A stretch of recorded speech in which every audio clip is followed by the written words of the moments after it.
آ جائے۔ اس دن کے کچھ مخصوص اعمال ہوتے ہیں۔ غالباً 2 جمعہ قبل 2 ہفتے قبل میں نے آپ کو جمعۃ المبارک کے اندر بھی آپ کو یہ بات بتائی تھی کہ یہ دن احتساب کا دن ہوتا ہے، یہ رات احتساب کی رات ہوتی ہے۔ یعنی جو رات آپ نے گزاری ہے جس کو چاند رات کہتے ہیں، یہ رات بھی اور آج کا دن بھی یہ احتساب کی رات اور احتساب کا دن ہے۔ حضرت عمر فاروق رضی اللہ تعالی عنہ آپ کا قول ہے، قدوری شریف کی ایک شرح کے اندر طویل زمانہ پہلے میں نے پڑھا تھا کہ آپ فرماتے ہیں عید تو اس کے لیے ہے کہ جس کے روزے قبول ہو گئے ہیں، اور وعید ہے یعنی بری خبر ہے اس شخص کے لیے کہ جس کے روزے قبول نہیں ہوئے۔ اور ابن ماجہ شریف کی عبارت میں پڑھ کے آپ کو سنا چکا تھا حدیث پاک کے الفاظ، جس کا خلاصہ یہ کہ اصل محروم، حقیقی محروم اور ہر خیر سے محروم وہ شخص ہے کہ جو رمضان المبارک کی اور اس کی جو راتیں ہوتی ہیں یعنی شب قدر وغیرہ، ان کے اندر جو محروم رہ جائے، یعنی رمضان المبارک کا ماہ مقدس پائے، رمضان المبارک کی راتیں پائے، رمضان المبارک کے اندر شب قدر وغیرہ یہ جو کچھ بھی ہے ان کو پائے، اس کے باوجود محروم رہا، یعنی اللہ تعالیٰ کی ذات اقدس سے اپنی بخشش نہ کروا سکا، تو وہ شخص ہلاک ہو چکا۔ جس طرح حضور علیہ الصلوۃ والسلام کی ذات پاک نے اپنے ممبر شریف کے سیڑھیوں کے اوپر جامع ترمذی شریف کی روایت کے مطابق 3 دفعہ آمین کہا، اور پھر جبریل علیہ الصلوۃ والسلام جس طرح کہتے رہے، آپ نے اپنے صحابہ کو بتایا کہ میں نے جو آمین آمین کہی تو جبریل کی دعا کے اوپر کہی، یا دعائے ضرر آپ اس کو کہیں کہ جس نے میری ذات اقدس کے اوپر میرا نام جس کے سامنے لیا گیا، میرا درود، اس نے میرے اوپر درود نہ پڑھا، وہ بھی ہلاک ہوا۔ اور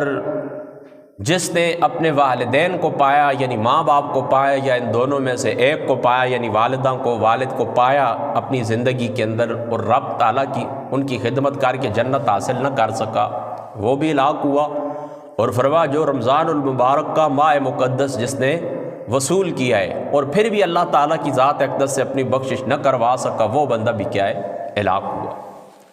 تو یعنی یہ کیا ہے، یہ محرومی ہے، انتہائی محرومی ہے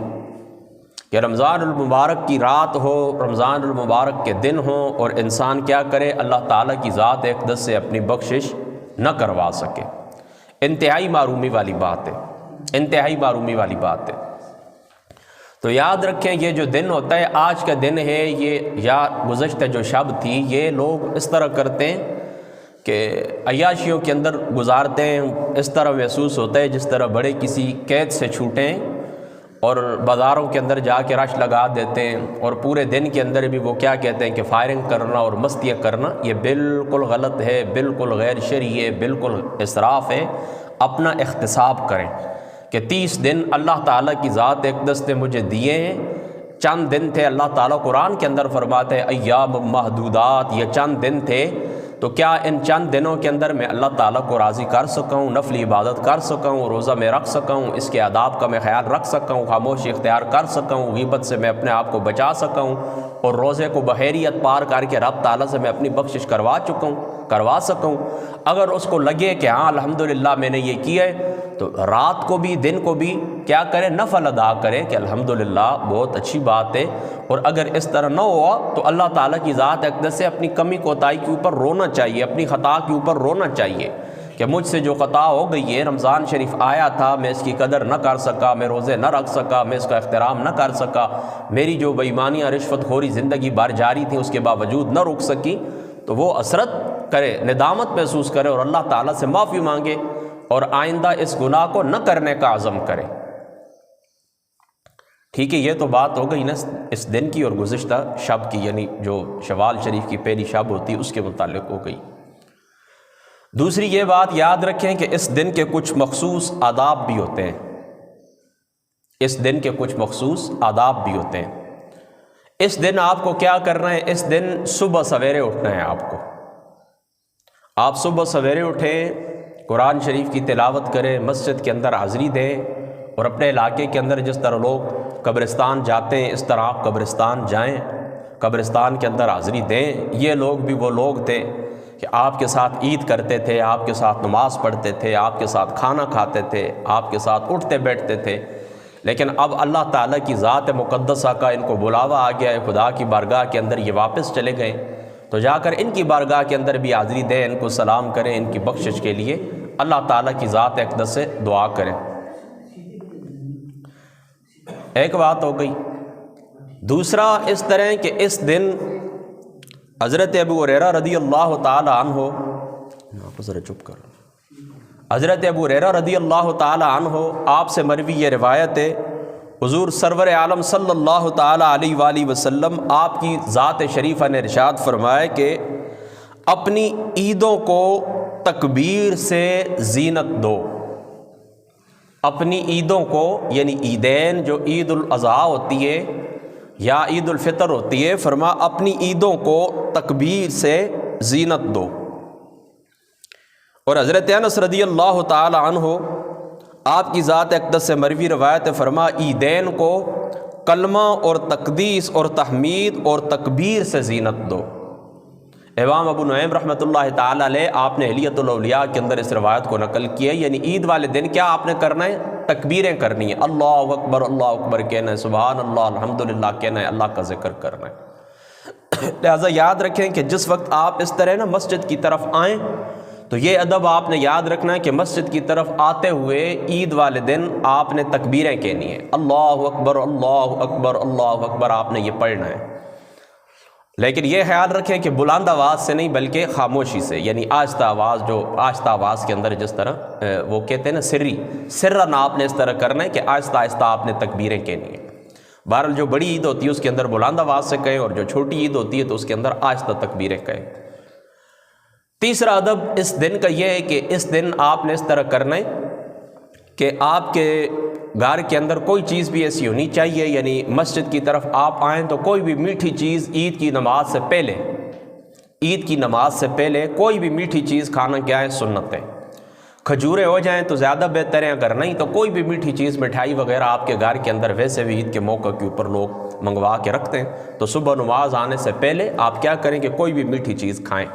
ویسے بھی اس عید کو آپ کو معلوم ہے نا کہ سویوں والی عید اس لیے کہتے ہیں چونکہ آقا علیہ الصلوۃ والسلام کی یہ سنت ہے میٹھا کھانا، لیکن لوگ عمومی طور پر یہ میٹھا کھانا یا جو کچھ کرتے ہیں تو عید کی نماز کے بعد کرتے ہیں۔ یہ بات آپ ذہن میں رکھیں کہ پہلے کرنا چاہیے، بعد میں بھی کریں، لیکن مسجد کی طرف آنے سے پہلے کوئی بھی میٹھی چیز آپ کھا کے آئیں مسجد کی طرف۔ چوتھا ادب یاد رکھیں اس دن کا یہ ہے کہ مختلف راستے استعمال کریں، یعنی ایک راستے سے آئیں مسجد کے اندر، دوسرے راستے سے گھر چلے جائیں۔ یعنی دیکھیں نا، گھر سے مسجد کی طرف جو راستہ آپ نے استعمال کیا ہے نا، تو دوسرا واپسی جاتے وقت اس طرح کریں نا کہ تھوڑا راستہ تبدیل کر لیں، مثال کے طور پر ابھی آپ مسجد، جو لوگ اس دروازے سے آئیں واپسی اس دروازے سے چلے جائیں، جو لوگ اس دروازے سے آئیں واپسی اس دروازے سے چلے جائیں، بس اتنی سی بات ہے۔ اب اس کی بھی حکمتیں بہرحال محدثین نے لکھی ہیں، اتنا وقت چونکہ نہیں ہے پھر میں سارا وقت ادھر ہی صرف کر دوں گا۔ یہ بندہ پاک صاف ستھرا ہوتا ہے، روزے دار جو ہوتا ہے نا پاک صاف ستھرا ہوتا ہے، روزے رکھے ہوتے ہیں، عید والا دن ہوتا ہے، نماز اس نے پڑھی ہوتی ہے، تکبیریں وہ کہتا ہے، تو ظاہری سی بات ہے کہ چرن پرن، ہوائیں فضائیں، سب کو اللہ تعالیٰ کی ذات اقدس نے یہ صلاحیت عطا فرمائی ہے، اس کی گواہ بنتے ہیں۔ یعنی جو آپ تکبیریں کہتے ہیں نا، اس تکبیر کی گواہ بنتے ہیں۔ آپ اس طرح کے جو پاک صاف ستھرے ہوتے ہیں، خوشبو لگاتے ہیں، اس کے وہ گواہ بنتے ہیں،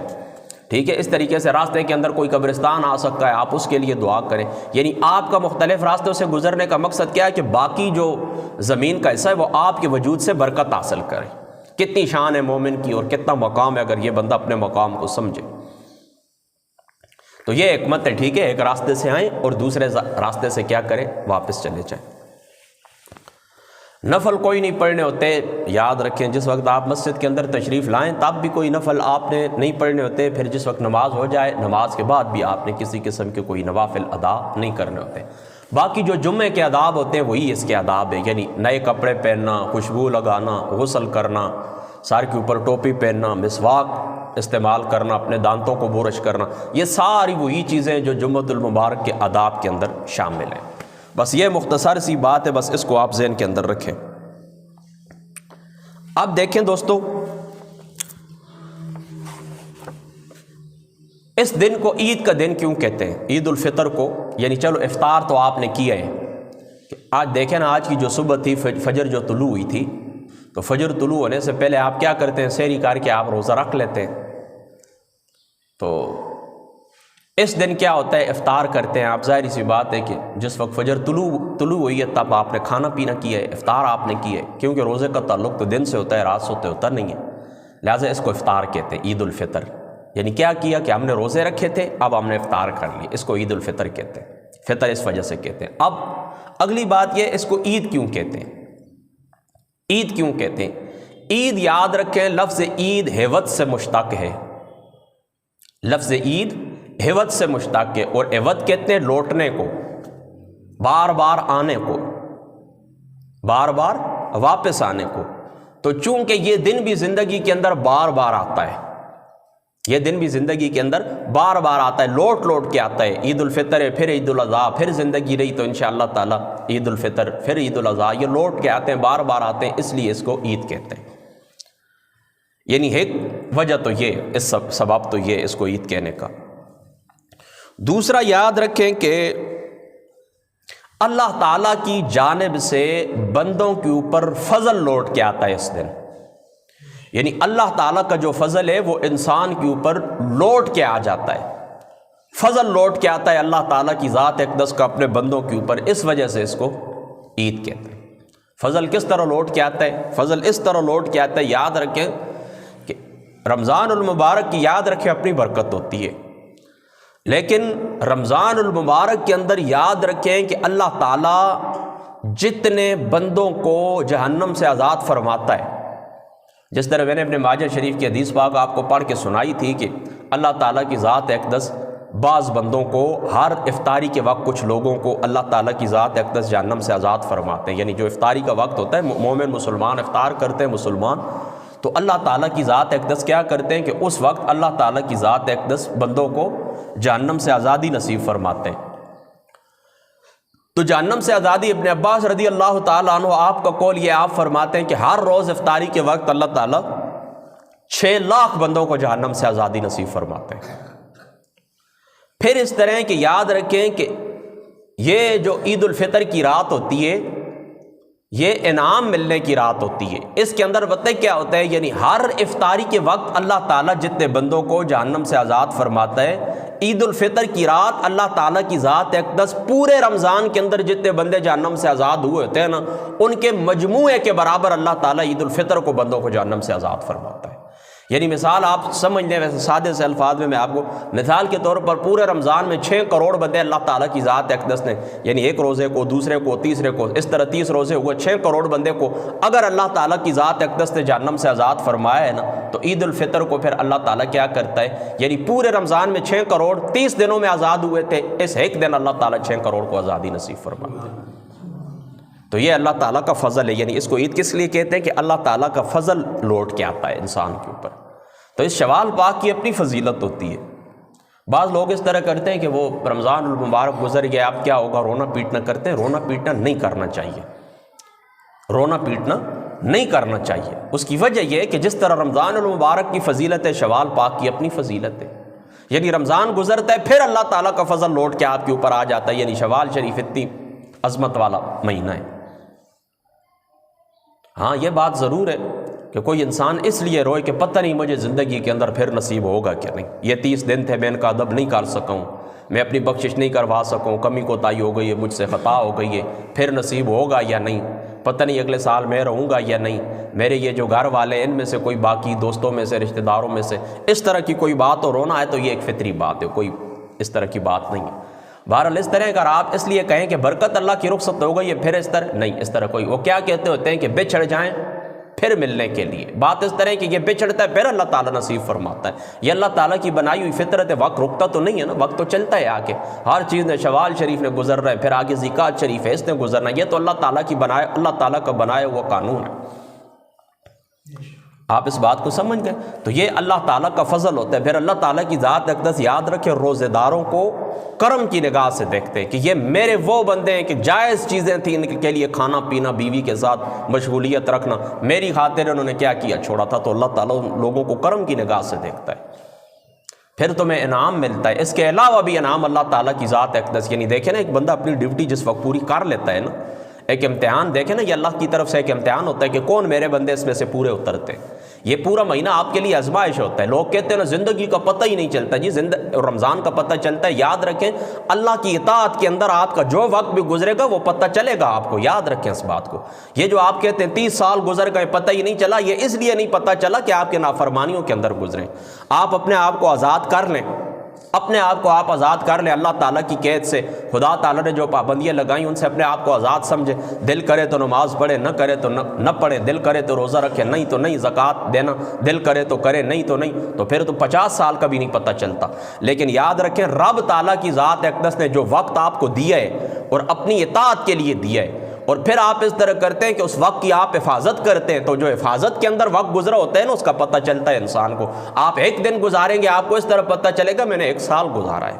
اب رمضان شریف کو ہی دیکھ لیں، آپ کو پتہ ہے نا کہ حفاظت آپ وقت کی کیوں کرتے ہیں، گھڑی کی طرف بار بار کیوں دیکھتے ہیں؟ اس لیے دیکھتے ہیں کہ میرا روزہ ہے، میں نے افطار کرنا ہے، میں نے سحری کرنی ہے، اب اتنا وقت ہو گیا، اتنا باقی ہے، بار بار گھڑی کی طرف دیکھتے ہیں نا، تو یہ مہینہ تھوڑا انسانوں کے اوپر سخت ہوتا ہے، کیونکہ اوقات کیا، اور مومن کی یہ شان ہے کہ اپنی اوقات کی وہ حفاظت کرتا ہے۔ یہ تو آپ اس طرح کرتے ہیں نا کہ اس وقت کو آپ اس کی قدر ہی نہیں، اس لیے ہم دنیا کی قوموں سے پیچھے رہ گئے۔ حضرت علی المرتضیٰ رضی اللہ تعالیٰ عنہ آپ کا قول ہے، آپ فرماتے ہیں وقت ایک تلوار ہے، اگر آپ نے اس سے کوئی فائدہ اٹھایا تو ٹھیک ہے، ورنہ اس نے آپ کو کاٹ کے رکھ دینا، اس نے آپ کے ٹکڑے ٹکڑے کر دینا۔ یہ وقت اللہ تعالیٰ کی بہت عظیم نعمت ہے، بہت عظیم نعمت ہے۔ سیدی اعلیٰ حضرت فاضل بریلوی رضی اللہ تعالیٰ عنہ، آپ کے پاس اس طرح کہ آپ کی جو سوانح عمری ہے نا آیات اعلیٰ حضرت، اس کے اندر آتا ہے کہ اس وقت کا کوئی ہوگا، کوئی سیاستدان، کوئی وڈیرا راجہ خان کوئی ہوگا، آپ کی ملاقات کے لیے آیا، تو آپ تشریف فرما تھے اپنے گھر کے اندر یا مسجد کے اندر، آپ تشریف فرما تھے۔ یہ دیکھیں کتنا قیمتی جملہ ہے، آپ نے ذہن کے اندر رکھنا ہے۔ آپ تشریف فرما تھے تو آپ سے پوچھا گیا کہ آپ اس طرح کے بتائیں، آپ یہ بتائیں کہ یہ بندہ ہے آپ سے ٹائم مانگتا ہے ملاقات کے لیے، آپ اس سے ملاقات کریں گے؟ تو آپ نے فرمایا یہ زندگی مجھے اللہ تعالیٰ نے دی ہے، یہ وقت مجھے اللہ تعالیٰ نے دیا ہے، لہٰذا اللہ تعالیٰ کی غلامی، اللہ تعالیٰ کی بندگی کے علاوہ میرے پاس رب چونکہ اللہ نے ذات اقدس نے دیا، فرمایا میرے سارے اوقات اللہ تعالیٰ کی ذات اقدس کے لیے، کسی شخص کی ملاقات میں وقت ضائع نہیں کر سکتا اپنا۔ اور واقعی آپ کی اسی طرح کی زندگی، اسی طرح بالکل مسجد کے اندر آپ تشریف فرما ہوتے تھے، اپنا فتویٰ لکھتے تھے، پوری زندگی آپ کس طرح گزری، فتویٰ لکھتے تھے، لکھتے کام کرتے اس طرح بس کبھی طبیعت کے اندر حضور سرور عالم صلی اللہ تعالیٰ علیہ وآلہ وسلم آپ کی محبت کا شدید غلبہ ہوتا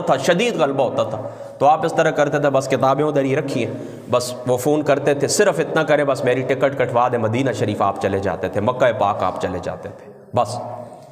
دوسرا آپ کا کیا ہوتا تھا، میلاد پاک کی 2 مقامات کے اوپر آپ نے حاضری دینی ہوتی تھی، وہ حضور کی محفل ہوتی تھی، تو وہاں پر پہلے سے ہی پورے سال لوگ انتظار کرتے تھے کہ آج حضرت تشریف لائیں گے،